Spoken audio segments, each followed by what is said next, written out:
Okay, so there was a little bit of drama before that second testimony because you saw the OPS, the Ottawa Coalition, the OPP all objecting to having some of the evidence show, some of the videos shown, even the panel appearing on the stand. What did you make of the testimony of Chris Deering and Maggie Bauer? Hope. Maggie Hope. Yeah.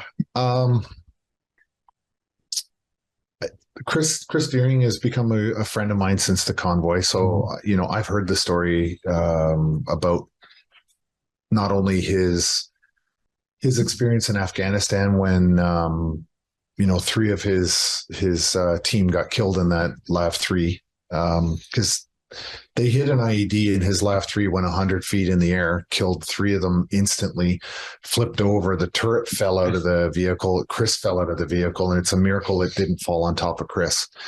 But he had fractured his pelvis, bones in his face, his legs, everything. Like he's severely, and he's got a traumatic brain injury. Mm-hmm. And, there's that aspect to it. But and I've heard the story directly from Chris before about the arrest and what they've done. And I've seen the video, but I felt today that listening to that testimony when he was up there on the stand, I really personally struggled with it. It took me everything I had not to walk out of the room. Yeah. And I know Maggie's story as well. And it's both disturbing, but what I found really offensive was the OPS, how vigorously they tried to block the victim testimony that we had versus the two individuals on the first day of the testimony, the Ottawa citizens, right? Mm-hmm. So they want to put their witnesses out there. But they really tried hard to block our witnesses because they knew that it was going to be very damning for them. And so that lawyer tried very, very hard. And I knew it was going to roll our way when the commission lawyers actually supported our motion to have it done. That's when I knew that the judge was going to allow it to go forward, because their job is to find the truth. And Chris and Maggie were a very important eyewitness testimony to the truth of what happened on those last 2 days. Mm-hmm. Yeah. So I think the judge realized you have to show the full scope, not just people that are claiming PTSD from phantom honking in microaggressions. I was just going to say microaggressions versus people that were literally beaten, injured veterans that were wearing their medals, beaten, thrown to the ground, denied pain medication for their chronic illness, dropped off out in the country. And a mother who was there protesting, giving copies of the Charter of Rights and Freedoms to people that put a gun to her head. Right. This is the impact statements that were the city, Paul Champ and his lawyer plus the OPS really wanted to conceal from the public. They wanted to conceal that truth. And it was grotesque. And it's shameful. And I hope that those lawyers go home and have a good stiff drink and reflect on what they tried to hide from the public today. Yeah. Or a really good, long, hard look in the mirror. Yeah, absolutely. I was holding my breath when Commissioner Rouleau, it was going to be his, he was going to either go for it or it was going to be dismissed. And I was literally on the edge of my seat in that media room because I was like, if there is a line, we're going to see right now if there is a divide and if he sways to one side. The lawyer, his first name is John. He's the lawyer that cross-examined me for the commission. Is that right? Yeah, I think so. He's the lawyer who cross-examined me for the commission when I went up. Yeah. I am absolutely impressed with him. And all of the commission lawyers were handpicked, I was told, by Justice Rouleau to do the role that they're doing. And I have been absolutely impressed with him. Yeah.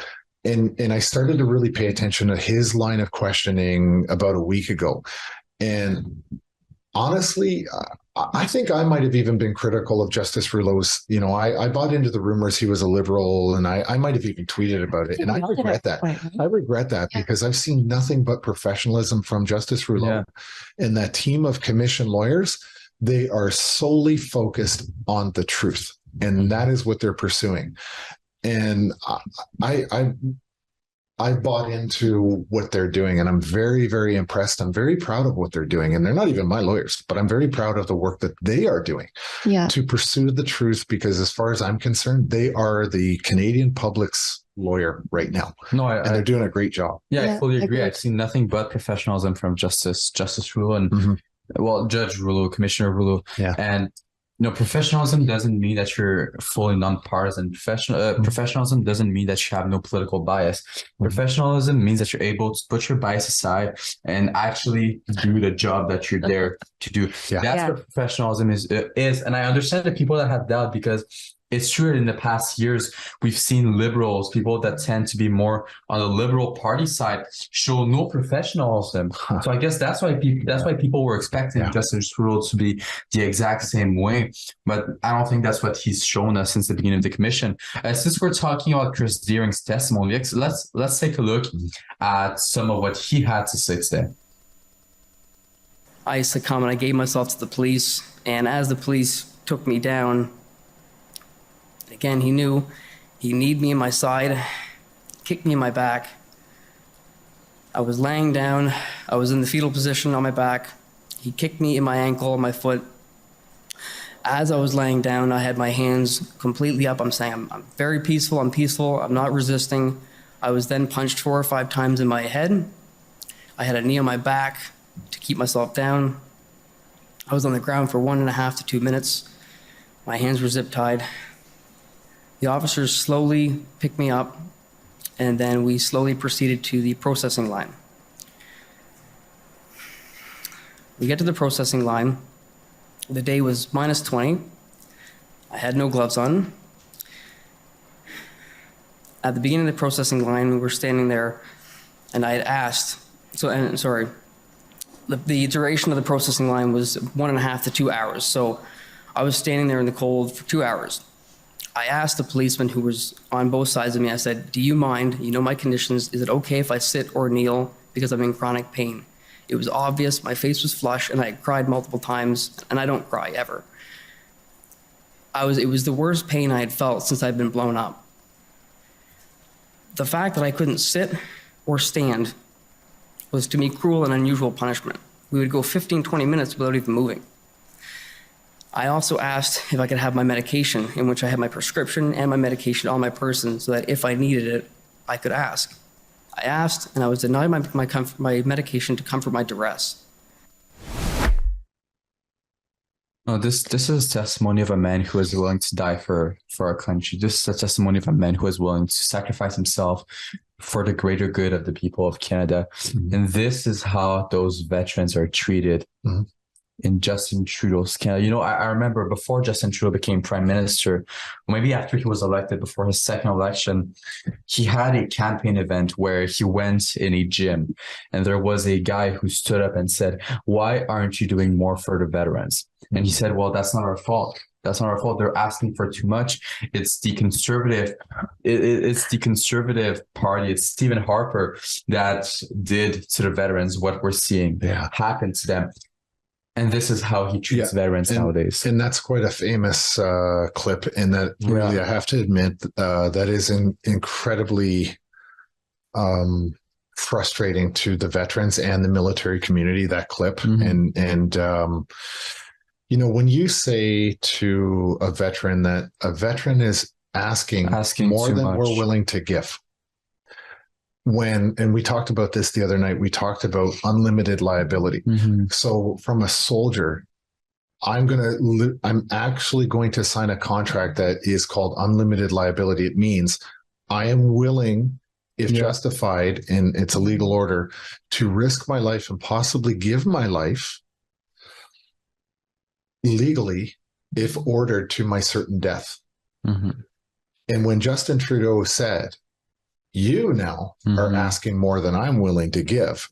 And we're talking about a soldier's life versus dollars and help. And we see what's happening to Chris. And Chris wasn't the only veteran, by the way. Jeff Averley was also one of the veterans from Afghanistan, did 2 tours. was also beaten and arrested by police. There were several. And if you hear Chris's testimony, they all linked arms just to make a human chain, and they were talking to the police, and all those veterans were taken to the ground and arrested and physically harmed. Well, I think they're veterans. They're not terrorists. And I believe that we have the clip of the veteran. And even though it's not directly related to what to the Emergencies Act inquiry, I'd like to take a look at that clip from Justin Trudeau being questioned by this man about why. And pay attention to the medals. So much. If you see a star on the medals, that's a campaign star. It's a combat veteran. Yeah, let's take a look at that clip for a second. Nobody forced me to join the military. I was prepared to be killed in action. What I wasn't prepared for, Mr. Prime Minister, is Canada turning its back on me.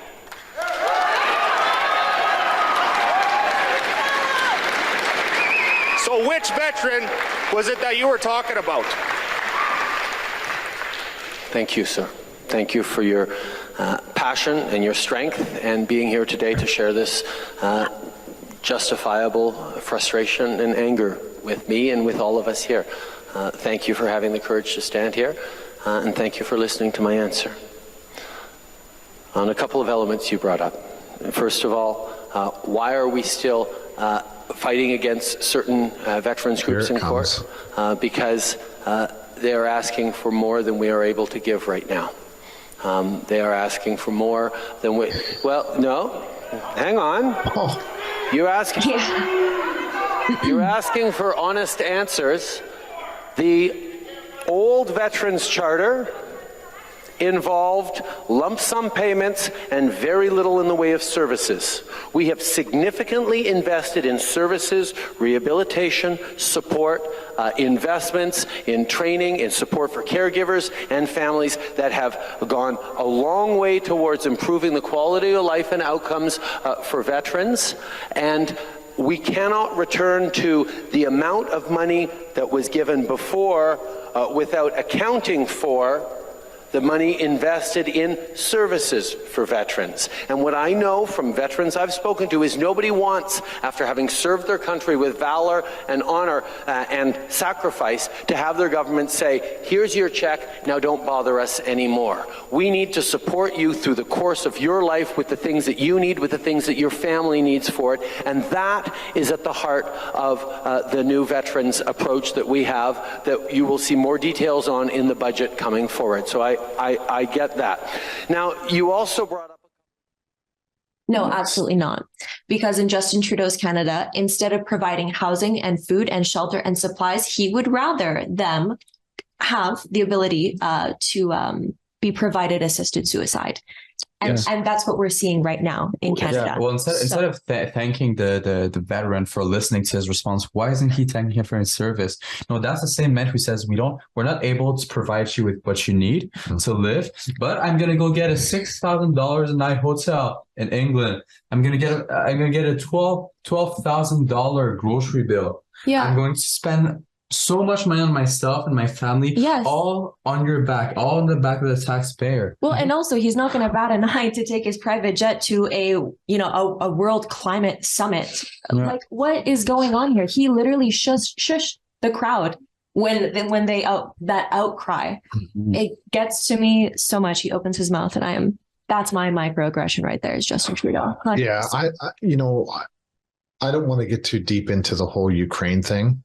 But from my perspective, let's not give all of our tax dollars to the Ukraine if that's really what he's thinking about his own veterans. Look, I get there's a war going on there. I understand that. But did the anchor man tell everyone to get outraged? Did Facebook tell everyone to get outraged about Sierra Leone, South Sudan, Taiwan, the Congo, Chad, Yemen, Jordan? Did the anchorman tell everybody to focus in on those? Do we have Facebook flags that we can all put on our profiles? But no, we're sending all of our money to Chrystia Freeland's family in the Ukraine. Yeah. And he's got the nerve to sit there and talk about veterans and support and if the budget allows it. Now, I understand this is predating the war in Ukraine, but let's put our priorities in order. Okay. Ukraine is not a member of NATO. We don't actually have a legal obligation to be involved in that particular war. Mm-hmm.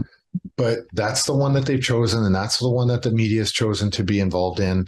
And, you know, we have far too many financial problems in our own country right now to be interfering in that kind of a thing. Yeah. And I've deliberately stayed away from the vast majority of the issues around that war because, like I said, we're not paying attention to the other wars that are going around in the rest of the world. But it seems to me that our economy is in deep trouble because apparently budgets do, you know, they balance themselves. Well, that's the whole philosophy of the Liberals. I'm sorry to cut you off, but okay. we only have about 10 or 15 minutes left. We realize we've been talking for a little while. That's my fault. But you know, another interesting thing from Chris's testimony, Chris Deering, is the reason. It's when he spoke about the reason why he joined the convoy. You know, he spoke about his brothers in Nova Scotia, his brothers figuratively, his brother from the army, that he wasn't able to go grieve with and to visit because of Justin Trudeau's vaccine mandates. Clip number 4, if you can take a look at that, it's where Chris explains his reason as a veteran for joining the Freedom Convoy. Let's take a look at that. And so when you traveled to Ottawa, what did you understand that you were there to protest? The mandates.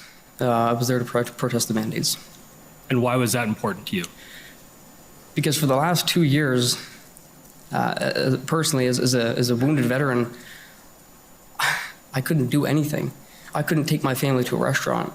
I couldn't take my kids to gymnastics. I couldn't grieve my comrades in Nova Scotia because I wasn't allowed to cross the border in my own vehicle by myself to a cemetery where no one was living and lay my flowers for my mental health, and I was denied that for 2 years. So that's unfortunate. There's Tom Quiggin is a brilliant man, and he's a friend of ours. He's a member of Veterans for Freedom, and he did a video.